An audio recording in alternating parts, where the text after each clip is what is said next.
Hello, class. Welcome to our initial discussion of product liability.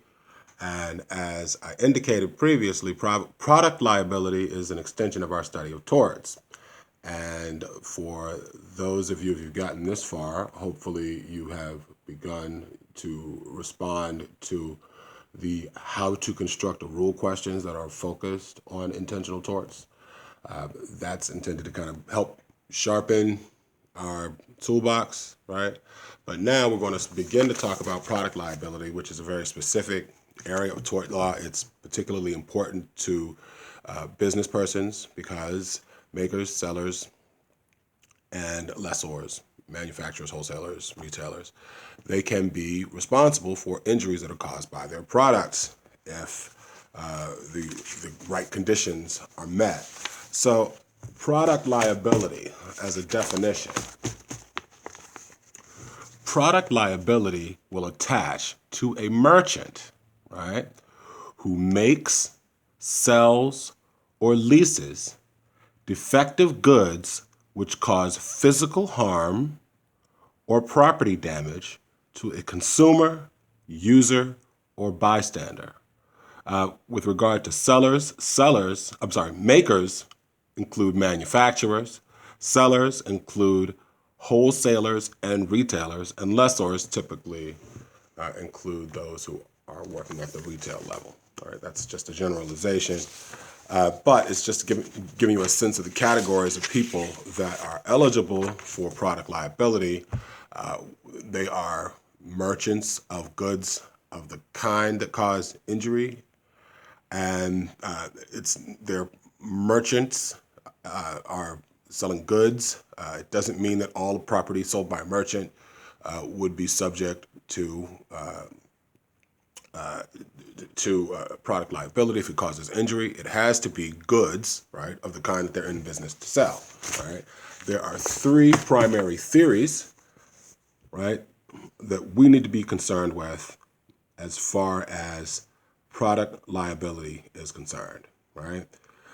Recovery can occur if there is fraud, and we're talking here about intentional misrepresentation, negligence, or in the case of strict liability. So again, we explored these theories in our discussion of torts generally. Now we're going to go a little bit deeper into some bits of this, right? So let's take a look at a misrepresentation example, right? So for fraud, here in this case, Huge Cut Incorporated makes a foliage cutter that states that it can be used on brush up to 10 feet. So that's the first fact. Second fact, Ben purchases the foliage cutter, uses it on a 7-foot shrub, and the cutter overloads, causing injury. All right, that's the second fact. Third fact, Huge Cut Incorporated knew that the foliage cutter was only designed for plant life up to 5 feet.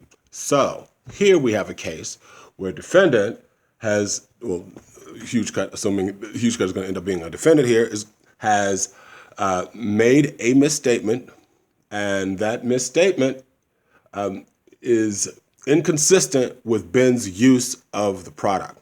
Right? So I'll make a couple of observations. I mentioned that we were talking about fraud in the sense of it being an intentional tort. If Huge Cuts knew that the product documentation was inaccurate, then its distribution was an intentional fraud, right? So if Huge Cuts fraud then causes Ben to use the product in a way that caused the injury, then the tort is complete. So the second bullet point stresses the point that's made in your book that the actual misrepresentation has to be tied to the injury because it's the misrepresentation that is the defect. It is the fact that the product says that it can be used on brush up to 10 feet, and the fact that that is inaccurate, that would be most likely to be alleged as being the cause of Ben's damages.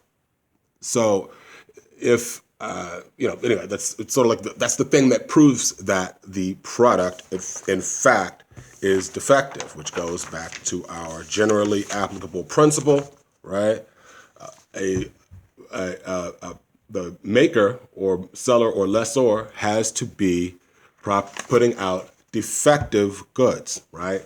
So the connection between the defective labeling on the product and which was intentional in this case, if they knew, right, then that is the connection to Ben's injury.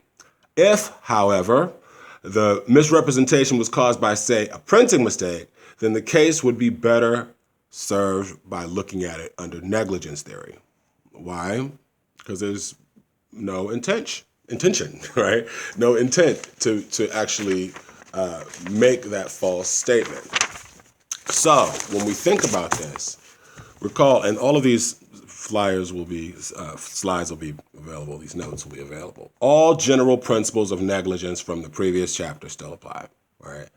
So when we think about negligence generally, what we learned was a broad negligence. We're zeroing in. We're still trying to remember, in a fact pattern, you still want to remember that this is still negligence.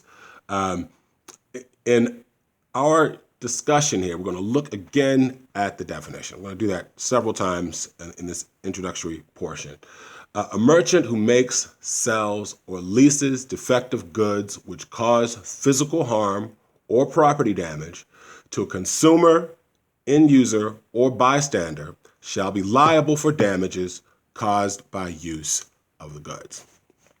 So again, I've rephrased it a little bit, but I've just taken the fact that we already know what a merchant is, and we talked about that, and I've incorporated that a little bit. So negligence can be complicated in the product liability world. So we've got a number of things that we kind of have to cover, a number of challenges. There may, in fact, be problems of proof in negligence theory, which is why strict liability can sometimes be helpful if it's available.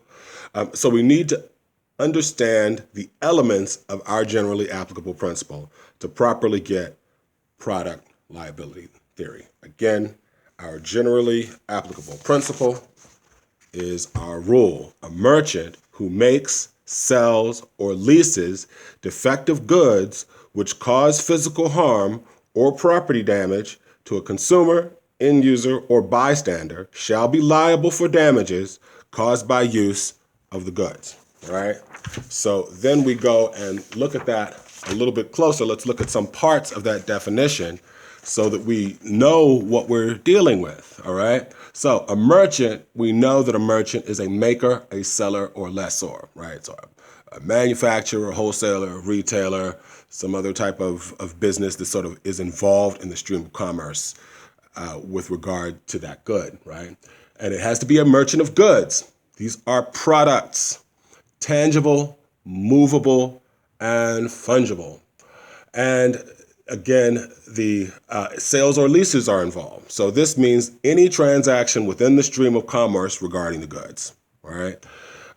Consumer, user, or bystander. Anyone who may be within the zone of danger is eligible to recover if, in fact, the goods are defective.